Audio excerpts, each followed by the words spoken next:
안녕하세요. 저는 천안에 살고 있는 40대 초반의 여성입니다.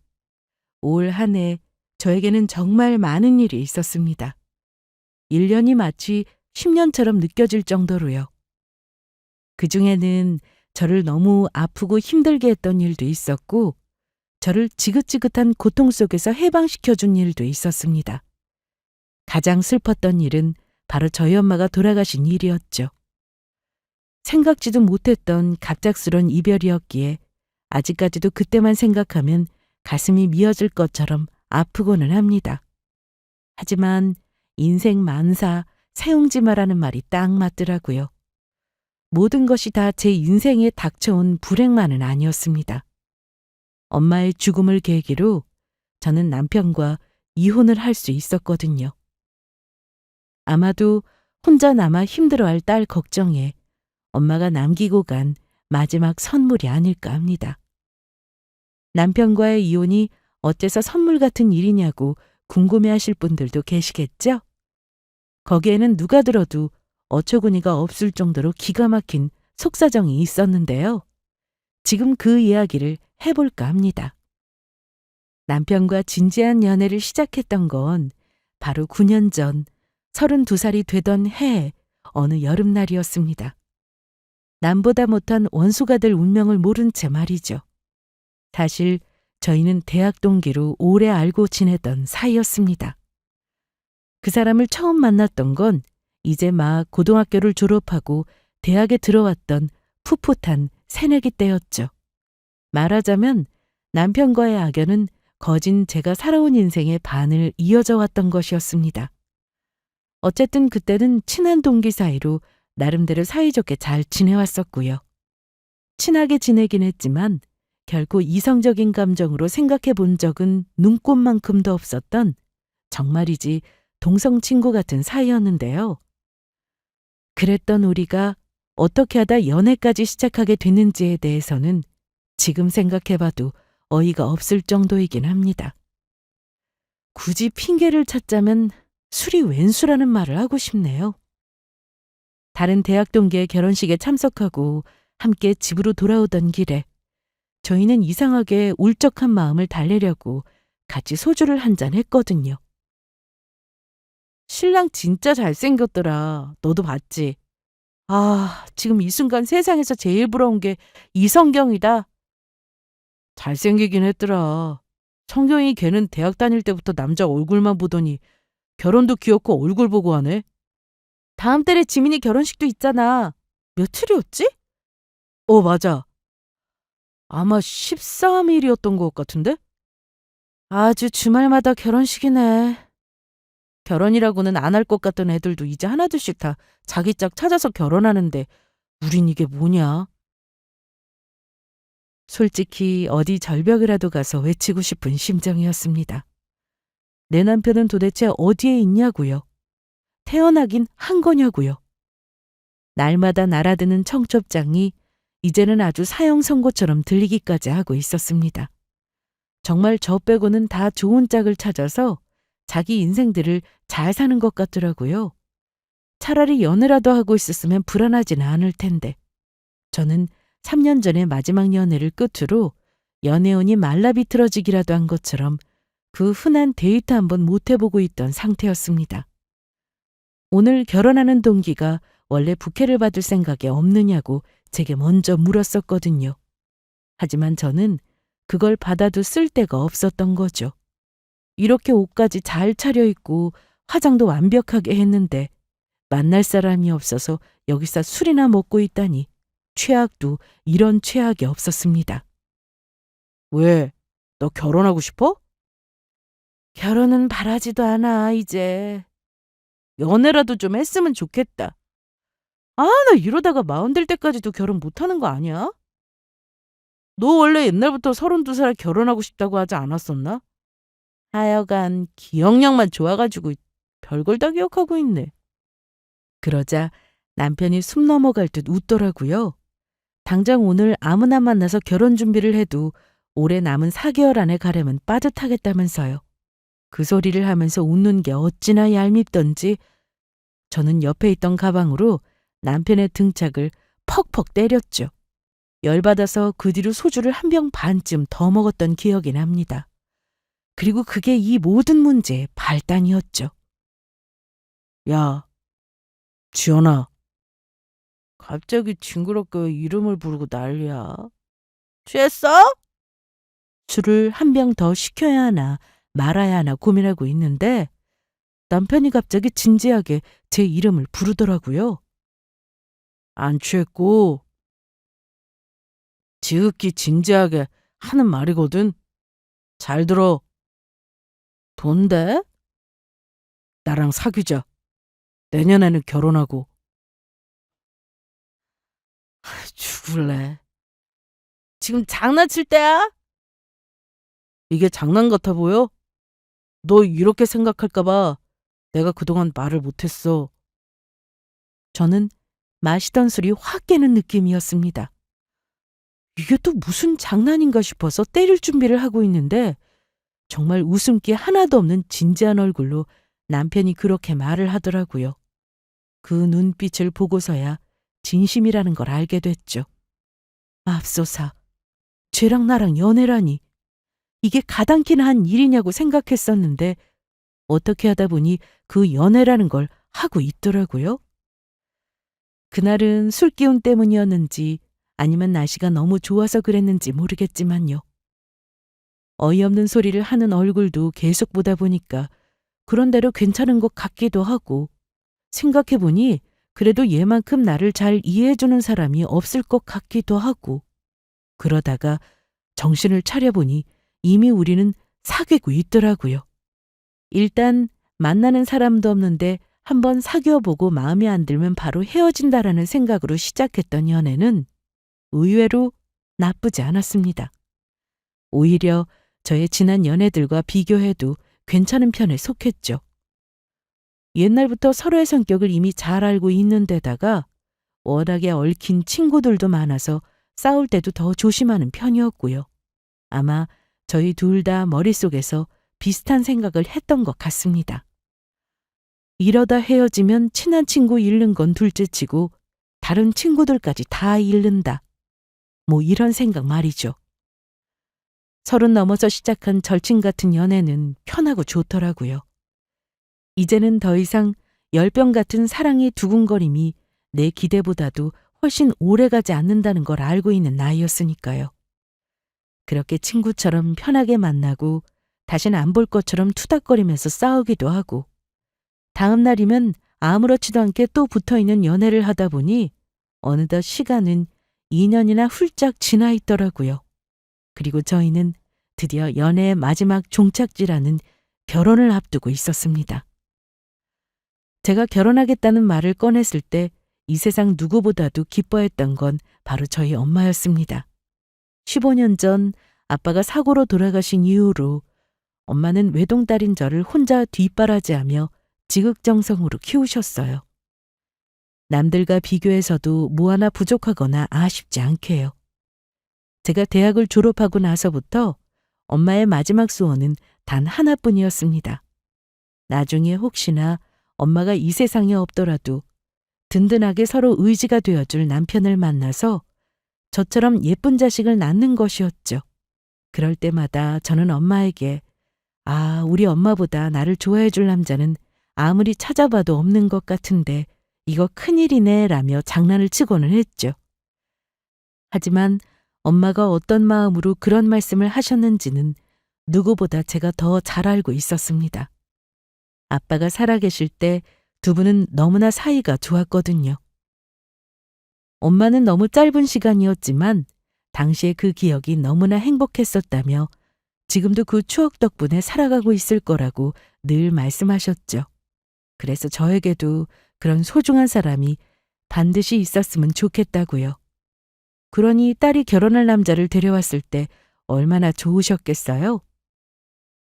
이서방처럼 좋은 사람이 우리 지연이 옆에 있어서 얼마나 다행이다 싶은지 몰라.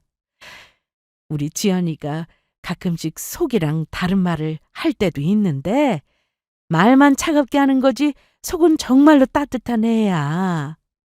네, 저도 알고 있으니까 걱정 마세요, 장모님. 지연이는 평생 웃으면서 행복하게 살 수 있도록 제가 책임지고 최선을 다하겠습니다. 고마워. 너무 고마워서 내가 뭐라고 해야 할지 말이 안 나오네. 아, 엄마, 그만 좀 울어요. 왜 이래, 진짜?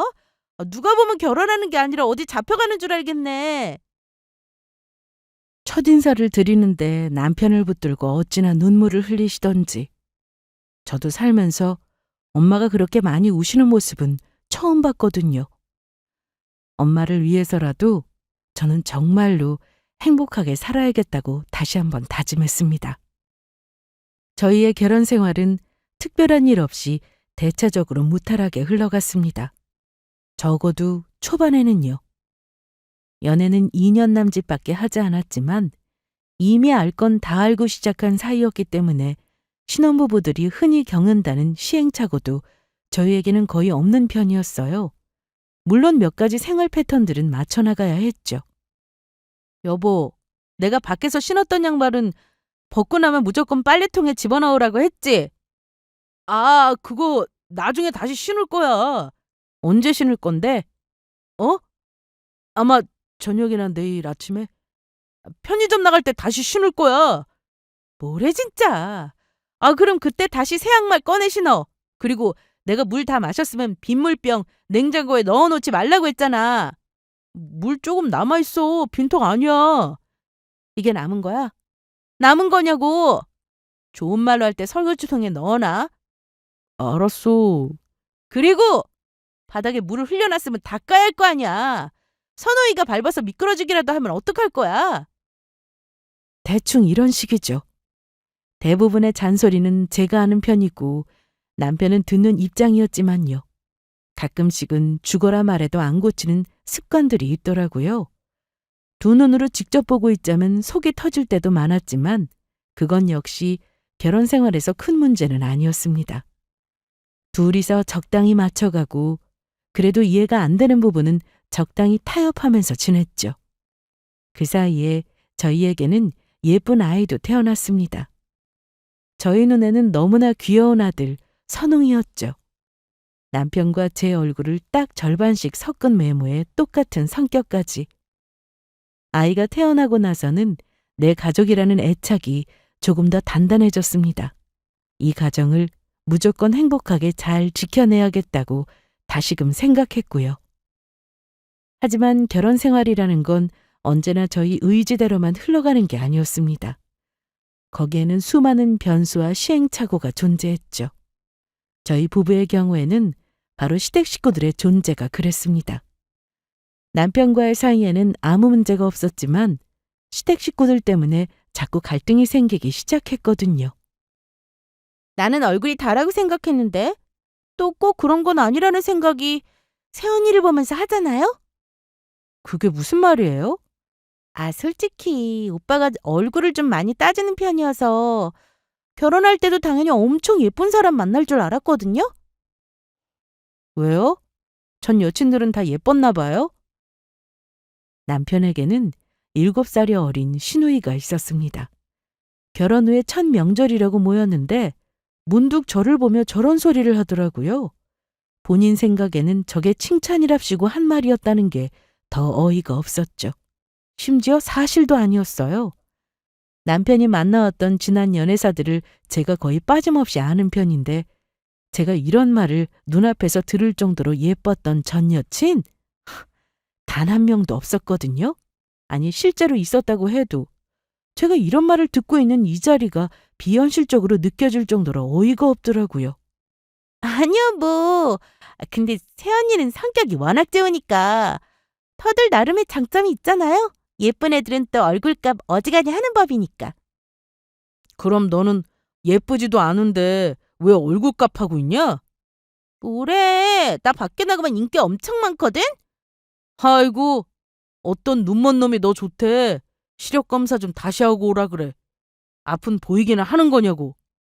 그럴 때마다 남편이 개입해서 시누이 말을 끊어놓기는 했지만 그렇다고 제가 들은 말과 이 어이없음이 사라지는 것은 아니었습니다. 눈치를 줘도 시누이의 말버릇은 고쳐줄 생각을 하지 않았고요. 저런 예의 없는 말을 들을 때마다 남편에게 얘기를 하면 남편은 대수롭지 않게 제 말을 받아넘기고는 했습니다. 신우이가 누뚱이로 태어나는 바람에 어릴 때부터 하도 오냐오냐 하고 자라서 말버릇이 원래 저렇다고요. 딱히 다른 사람한테 악의가 있는 건 아닌데 그냥 습관이라서 저런 거니까 제가 좀 이해해 주라고 하더라고요. 저한테만 저러는 게 아니라 다른 사람들한테도 똑같이 저러는 거라면서요. 저는 그 말이 오히려 더 이해가 되지 않았습니다. 악의가 있는 게 아니라면 더더욱 고쳐야 할 대화 태도 아닌가요? 적어도 멀쩡하게 사회생활이나 인간관계를 유지하고 싶다면 말입니다. 어쨌든 신우이의 말버릇은 도무지 고쳐질 생각을 하지 않았고 그 와중에 시어머니의 행동도 저를 힘들게 하는 이유 중에 하나였죠. 이건 누가 고른 거니? 선물을 왜 이런 걸 사왔어? 어머님, 저번에 제가 쓰는 화장품 좋아 보인다고 하셨잖아요. 그래서 똑같은 걸로 골라온 건데 마음에 안 드세요?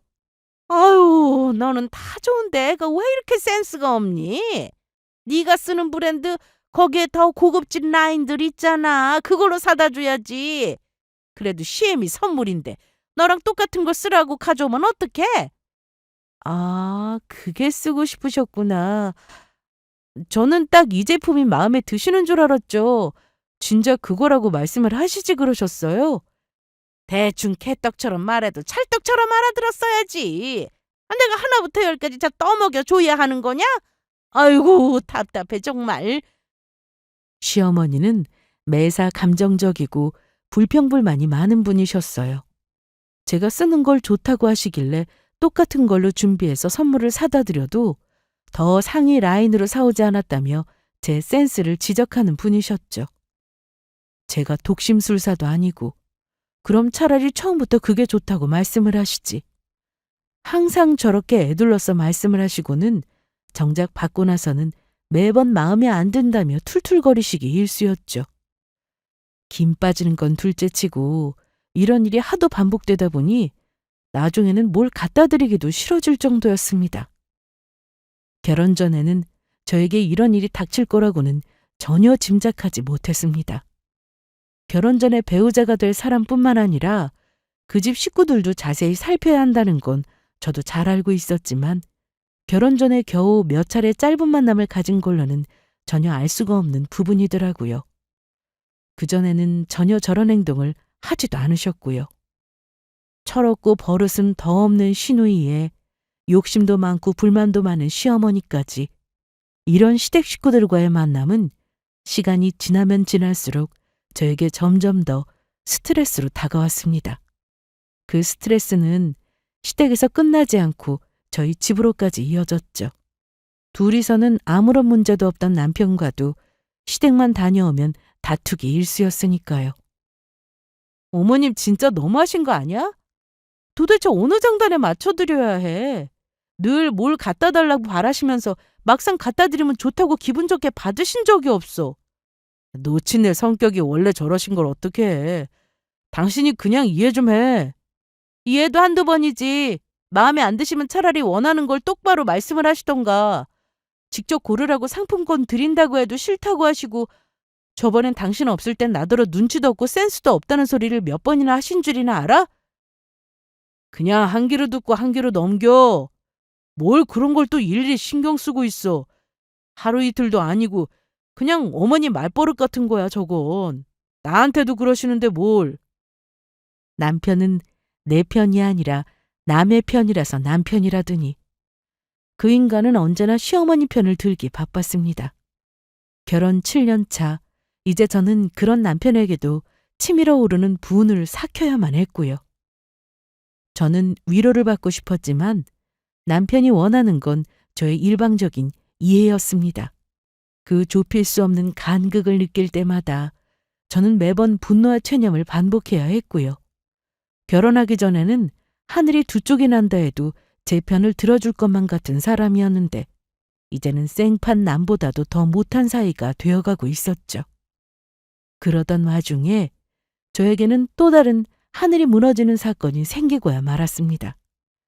저희 친정엄마가 폐렴 합병증으로 병원에 실려가시게 된 일이었어요. 어느 날 엄마 번호로 오는 전화를 평소처럼 반갑게 받았었는데 전화기 너머로 들려오는 목소리는 엄마의 것이 아니었습니다. 대신 엄마와 친하게 지내시던 친구분이 다급한 목소리로 그러시더라고요. 너희 엄마랑 만나서 같이 있는데 엄마가 갑자기 호흡곤란이 와서 지금 병원 응급실에 계신다고요. 그 순간 무슨 정신으로 병원까지 달려간 건지도 모를 정도였습니다. 원래 기저질환이 있으신가요? 네. 저희 엄마가 원래 당뇨가 심하시고 건강검진하면 심장도 조금 안 좋으신 편이었어요. 엄마 괜찮으신 건가요? 어, 일단 환자분 같은 경우는 폐렴이 왔는데 저는 죽은 듯이 누워서 기계들을 줄줄이 달고 있는 엄마를 보며 의사의 설명을 들었습니다.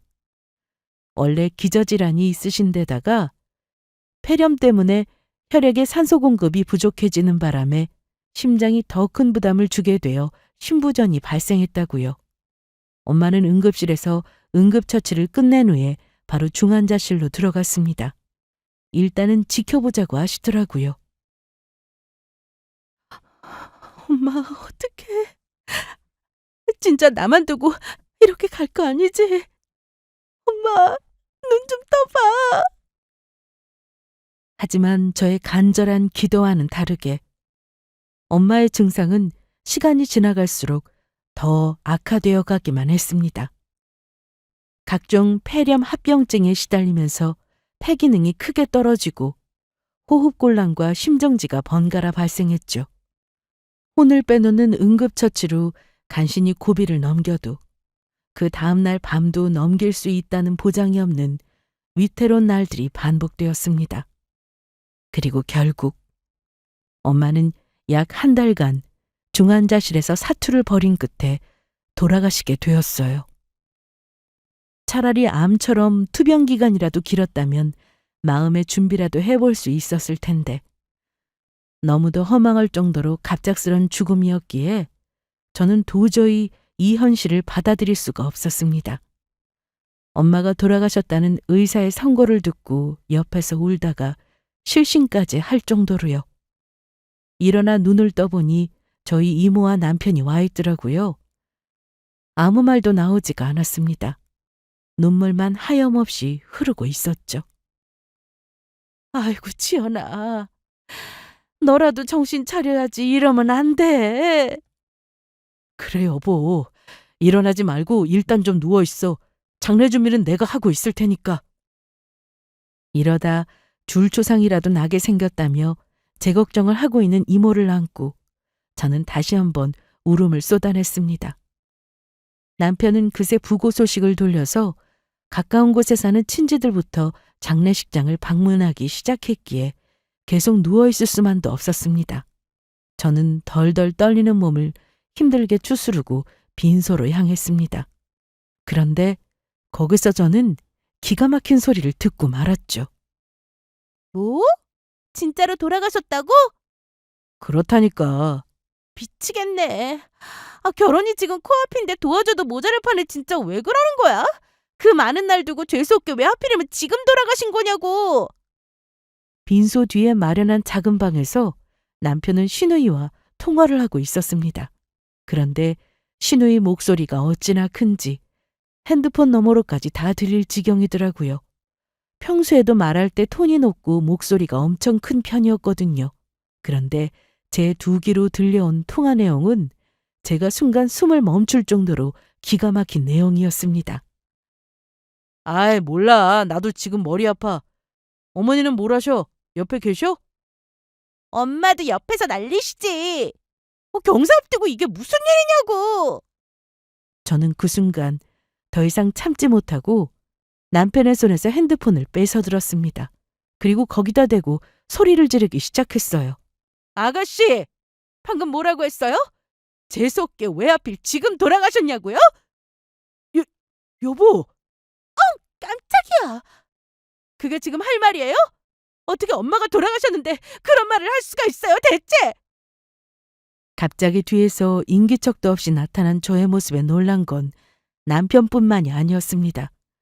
신우이도 찔끔 놀랐는지 허둥지둥 변명을 하기 시작하더라고요. 아니, 그냥 우리끼리 하는 소리였다. 절대로 그런 뜻이 아닌데 내가 잘못 듣고 오해한 것 같다. 이런 말도 안 되는 소리를 하면서요. 하지만 그때 저는 두 눈에 이미 보이는 게 없는 상태였죠. 엄마가 돌아가셨다는데 재수 없다는 소리를 들었다면 누구라도 눈이 돌지 않았겠어요? 그런데 저를 더 돌게 만들었던 건 그 다음 대목이었습니다. 주절주절 변명을 늘어놓던 신우이가 오히려 적반하장으로 저에게 따지기 시작했거든요. 참나.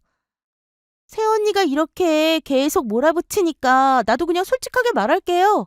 엄마랑 내가 뭐 못할 말 한 건 아니지 않아요? 뭐라고요? 솔직히 새언니 엄마 돌아가신 건 안타깝기는 한데요. 그렇다고 해서 그게 내 일은 아니잖아요. 너 당장 2달만 있으면 결혼인데 그럼 내 입장에서 이게 경사겠어요? 도와줘도 모자랄 판에 촉까지 쳐놓고 지금 말 다 했어요? 그게 인간이 할 말이에요? 다 못했어요.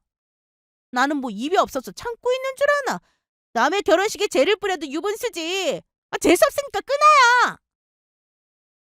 신우이는 토시 하나 틀리지 않고 저렇게 말하고는 제 대답은 듣지도 않고 일방적으로 전화를 끊어버렸습니다. 사실 이게 처음은 아니었어요. 한 달 전 엄마가 중환자실에 들어갔다는 말을 했을 때부터 돌아가시는 게 아니냐고 걱정을 했었거든요. 그래도 그때는 눈치껏 적어도 재수가 없다느니 이런 말을 한 건 아니라서 저도 그냥 넘어갔었죠. 그때는 엄마 간호를 하느라 경황도 없었고 설마 한다는 걱정이 순전히 저희 엄마 건강 때문이 아니라 본인 결혼 때문일 거라고는 상상도 못했었거든요. 하지만 이제 이 말 같지도 않은 헛소리를 듣고 보니까 그게 다 이런 뜻에서 한 말이었구나 싶더라고요. 저는 끊어져 버린 핸드폰을 멍하니 보고 있다가 몇 초 뒤 폭발해 버렸습니다. 바로 옆에 서 있던 남편에게요. 당신도 들었어? 당신도 들었냐고! 일단 진정 좀 해. 소리 좀 지르지 말고. 내가 지금 진정하게 생겼어? 당신 같으면 진정하겠냐고! 어떻게 저런 말을 해? 저게 사람이야? 저게라니. 당신도 말 조심해. 그런데 제 편을 들고 제 앞에서 대신 싹싹 빌어도 모자랄 판에 남편은 오히려 저에게 지적질을 하더라고요. 저는 어이가 없어서 되물었죠. 말 조심 좀 하라고? 지금 나한테 하는 소리야? 성희가 말 실수한 거잖아. 걔도 잘한 거 없어. 근데 당신 면전에서 한 얘기도 아니고 그냥 식구끼리 하는 얘기였잖아. 그걸 엿들은 건 당신이고. 아, 그러니까 뒤에서 이런 얘기를 해도 괜찮다는 거야? 지금 엿들은 내가 잘못이라고? 저는 남편의 입에서 나오는 말이 도저히 믿기지가 않았습니다. 어떻게 사람이 이렇게 당당할 수가 있는지, 오히려 인상을 찌푸리며 제가 대단한 잘못이라도 했다는 양 쳐다보고 있는 남편의 모습에서는 일말의 미안함도 보이지가 않았어요. 당신도 입장 바꿔서 생각을 좀 해봐. 결혼을 앞둔 게 신우이가 아니라 당신 친여동생이었으면 우리처럼 똑같이 말했을 거라고. 안 그래? 아니, 나였으면 그런 개소리는 입에 담지도 않았어. 알아? 남편은 더 이상 저와 말이 통하지 않는다고 느꼈는지 고개를 절레절레 흔들고는 밖으로 나가버렸습니다. 우리의 대화는 거기에서 끝나버렸고요. 저는 순간 머리가 핑 도는 걸 느끼고 그 자리에 주저앉고 말았습니다. 우리 엄마가 널 얼마나 좋아했는데 어떻게 이럴 수가 있어? 저의 혼잣말은 아무도 듣지 못했죠. 장례식은 어떻게 지나갔는지도 모를 정도였습니다. 저는 연달아 받은 정신적인 충격에 사흘 동안 물도 한 모금 제대로 삼키지 못했거든요. 그 와중에도 끊임없이 밀려드는 조문객들을 상대하며 하염없이 울기만 했습니다. 인간 같지도 않은 시댁 식구들은 그 누구도 장례식에 참석하지 않았어요. 원래 결혼식을 앞두고는 이런 데 가는 게 아니라나요? 저는 남편과도 아무런 대화를 나누지 않았습니다. 그저 형식적으로 해야 하는 필요한 말들만 나눴죠. 남들 눈이 있으니 엄마 가시는 마지막 길에 장례식장에서 마저 소란을 일으키고 싶지는 않았거든요. 모든 것은 다 나중으로 미루기로 했습니다. 복잡한 생각들도 이 끌어넘치는 분노도 말이에요. 그런데 뜻밖에도 상황이 반전된 것은 장례식이 다 끝난 이후였습니다.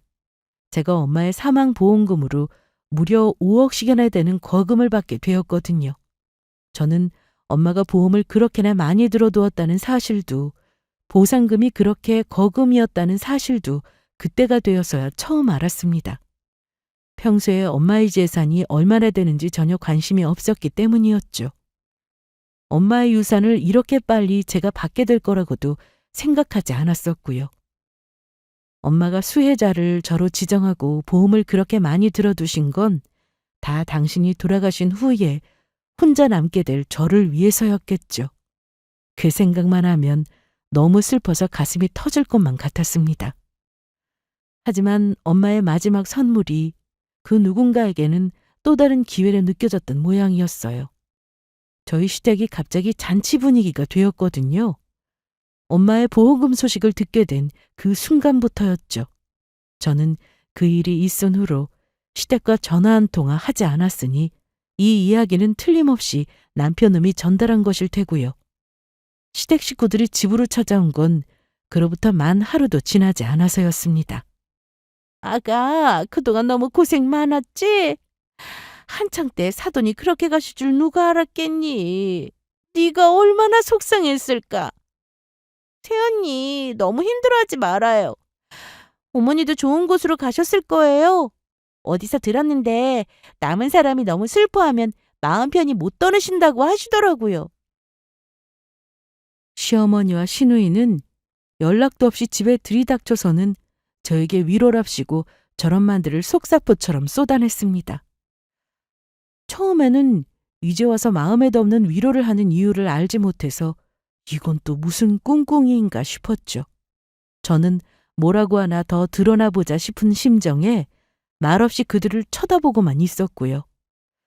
제가 아무런 대답이 없자 지레 찔리기라도 했는지 두 사람은 서로 눈빛을 교환하더니 어색하게 웃으며 다시 입을 열었습니다. 혹시 우리가 장례식에 못 간 것 때문에 아직 기분 상한 건 아니죠? 장례식에 오든 말든 상관없는데 이제 와서 이런 이야기는 왜 하는지 모르겠네요. 제 입에서 나온 차가운 대답에 시어머니는 제 눈치를 살피며 한층 더 과장된 몸짓으로 말했습니다.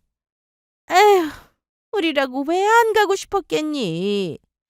아가 네 생각만 하면 딱해서 자다가도 벌떡 일어날 정도였어. 그러셨어요? 당연하지. 그래도 어쩌겠니. 딱한 건 딱한 거고 당장 성희의 결혼식이 코앞인데 아무리 미신이라고 해도 결혼 앞두고 괜히 찝찝할 필요는 없잖니. 그러니까요. 새언니는 혼자 있을 텐데 우리가 갈 수는 없지. 얼마나 걱정 많이 했다고요. 오빠한테도 새언니 괜찮냐고 몇 번을 물어봤어요? 신우이가 옆구리를 찌르자 뚱한 얼굴로 서 있던 남편은 뒤늦은 맞장구를 치면서 고개를 끄덕였습니다. 그래! 당신 섭섭했던 건 우리도 충분히 이해하고 미안하게 생각해. 그래도 서로 사정이 있었던 거니까 당신이 이해 좀 해줘. 엎드려 절받기 같은 그 마지못한 사과를 듣자 저는 더 의아한 기분이 들었습니다. 분명히 저러는 목적이 있는 것 같은데 아직 본론은 나오지도 않았구나 싶더라고요. 뭔지 모르겠지만 참 눈물나게도 애를 쓴다 싶었고요. 그런데 얼마 지나지도 않아서 곧 튀어나오게 된 그 본론에 저는 하마터면 뒤로 넘어갈 뻔했습니다. 너무 기가 막힌 소리를 들어버렸기 때문이었습니다. 그래서 군우 얘기 들어보니까 사돈이 그렇게 준비를 많이 해두고 돌아가셨다면서? 하긴 내 친구네도 들어보니까 부모님이 보험을 엄청 들어두고 돌아가셨대요. 요즘 자식들 위한다고 다들 그렇게 하신다나. 그제서야 저는 슬슬 시댁 식구들이 갑자기 여기를 찾아온 이유를 알 것 같더라고요. 저는 남편을 노려보았습니다. 이야기가 새어나갈 곳은 저 인간뿐이었으니까요. 저 인간이 우리 엄마의 보험금 사정을 알게 된 것도 우연한 일이었습니다. 제가 엄마 짐 정리를 하면서 찾은 보험증권으로 보험사에 연락을 했었는데 그걸 또 남편이 어떻게 뒤에서 몰래 보게 됐었거든요. 보험금의 액수까지도요. 저는 긍정도 부정도 하지 않은 채 팔짱을 끼고 서 있었습니다. 그러자 제 말을 긍정의 신호로 알아들은 건지 시어머니가 재차 말을 이었어요. 그렇지 않아도 성희가 봐뒀던 신혼집이 있었는데 5억이면 딱 전세금 액수도 맞아떨어지는구나. 뭐가 맞아떨어진다는 거예요? 그 돈 저 좀 빌려주세요. 사실 원래는 대출 받아서 들어가려고 했었는데 요즘 대출 이자가 좀 비싸요. 그래서 고민하고 있던 참이었는데 마침 새언니가 돈을 받게 됐다니 얼마나 다행이에요. 우리 예비 신랑 돈 잘 버는 거 아시죠? 좀 살다가 금방 갚을게요. 알고 보니 5억짜리 신혼집을 해달라고 찾아온 것이었습니다. 그것도 저희 엄마의 사망보험금으로요.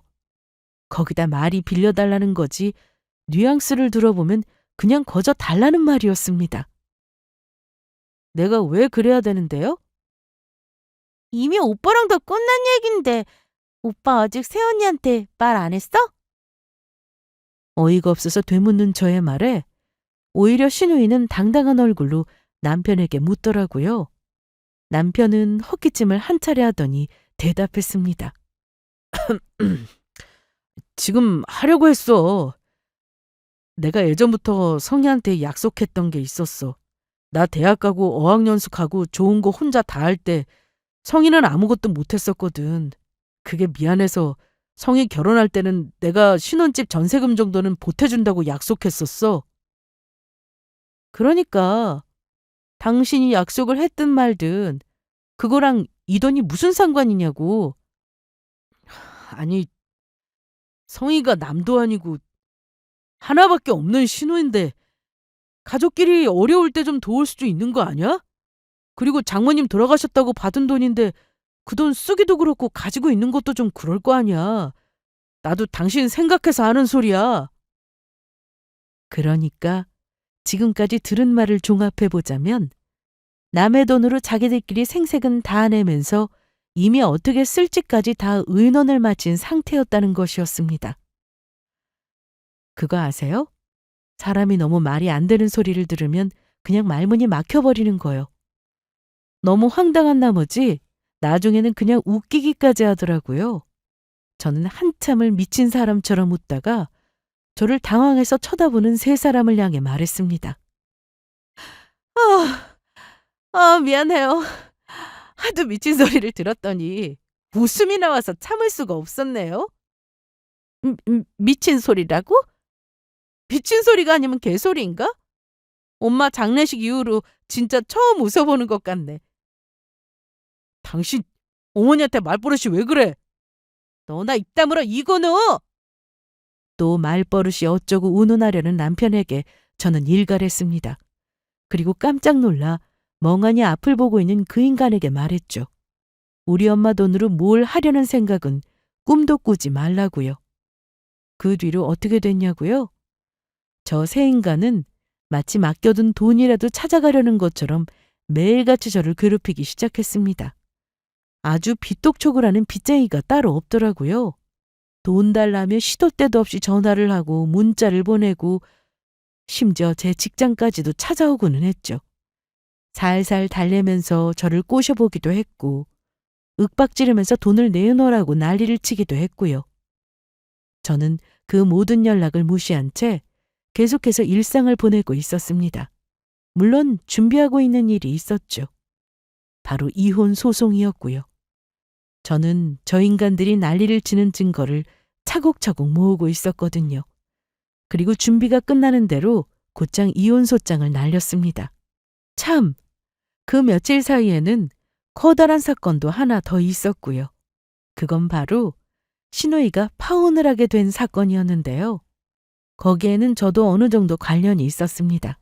왜냐하면 신우이가 회사 앞까지 저를 찾아와 난리를 쳤던 게 그 파혼 사건의 발단이었거든요. 돈 내놓으라고! 그동안 살면서 부부랍시고 우리 오빠 돈으로 먹고 자고 잘만 살았으면서 이제 와서 엄마 죽어서 돈 생기니까 그건 본인 돈이라고? 웃기지도 않는 소리 하지 마! 그 돈 절반은 우리 오빠 돈이잖아! 무식한 줄은 알았는데 이 정도일 줄은 몰랐네요. 뭘 우길 거면 공부라도 하고 좀 오던가. 본인 머리가 딸리면 변호사 도움이라도 좀 받고 오던가. 뭐, 무식하다고? 너? 뚫린 입이라고 말이면 다인 줄 알아? 회사 로비에서 난리를 치는 걸 정문 밖으로 끌고 나오긴 했는데 하도 고래고래 소리를 지르면서 난리를 피우고 있는 동에 놀란 경비들이 이쪽으로 뛰쳐나올 정도였습니다. 저는 이쯤에서 이만 경찰을 불러야 하는지를 고민하고 있었고요. 그런데 그때 낯익은 목소리가 들렸죠. 성희야. 돌아본 곳에는 황당한 얼굴로 그 자리에 서 있는 신우이의 예비신랑이 있었습니다. 졸지에 기절할 듯 놀란 건 신우이였죠. 자기가 여기는 어쩐 일이야? 언제부터 있었어?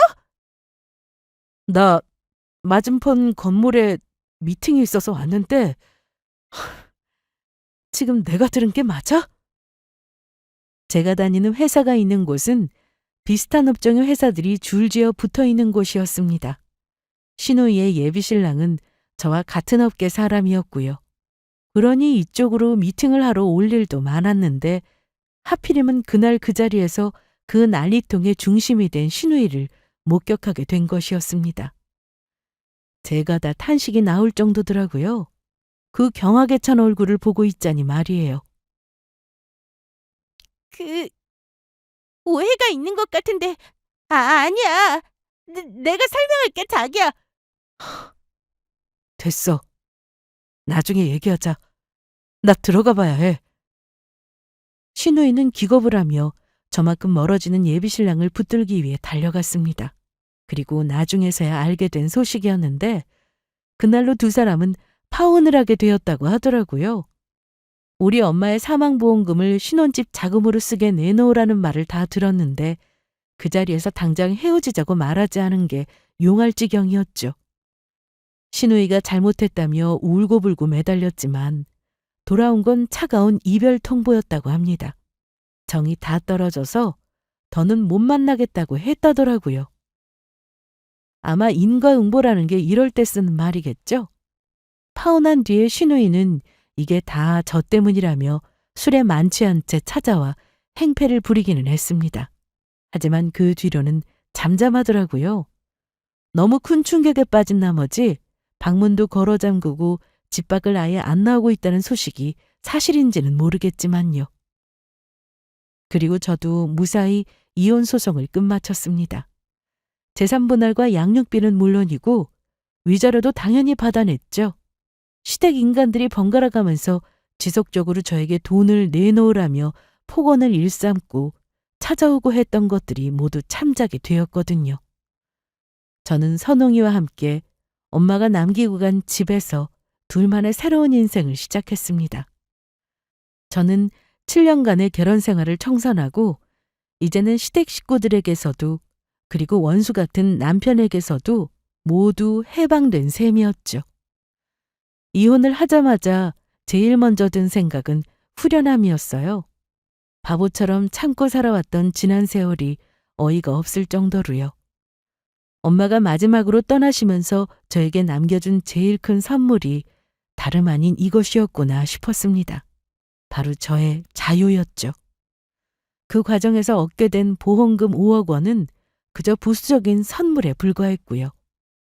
생각해보면 엄마가 남기고 가신 이 돈이 아니었다면 저는 어쩌면 지금까지도 이혼할 생각을 하지 못한 채 불행하게 살고 있었을 것 같더라고요. 제가 그렇게 아등바등 참으며 살아왔던 이유는 엄마의 기대를 저버리지 않기 위해서였거든요. 제가 행복한 가정을 꾸리고 살길 바라는 엄마에게 절대로 실망감을 안겨드려서는 안 된다는 이유 하나만으로요. 이혼만은 저에게는 없는 선택지였죠. 하지만 이제 모든 걸 돌아보니 엄마가 진정으로 원했던 건 억지로 유지하고 있는 저의 결혼 생활이 아니라 저의 진짜 행복이겠더라고요. 그래서 이제는 좀 더 후련하게 아들을 보며 말할 수 있게 되었습니다. 앞으로는 더 행복하게 잘 살아보겠다고요. 엄마가 하늘에서 걱정하시지 않도록요. 이번 주말에는 선홍이와 함께 엄마를 보러 납골당에 갈 생각입니다. 저희 두 사람이 어떻게 씩씩하게 잘 살고 있는지를 보여드리려고요. 그리고 돌아오는 길에는 모처럼 아들과 둘만의 데이트를 해보려고 합니다. 그동안 너무 많은 일을 겪느라 아들과 같이 시간을 보내주지도 못했었거든요. 앞으로도 저희 두 사람에게는 많은 시행착오가 있겠지만 결국에는 다 잘 헤쳐나갈 수 있을 거라고 굳게 믿고 있습니다. 지금의 이 다짐을 잊지만 않는다면요. 여기까지 저의 긴 이야기를 들어주셔서 감사합니다.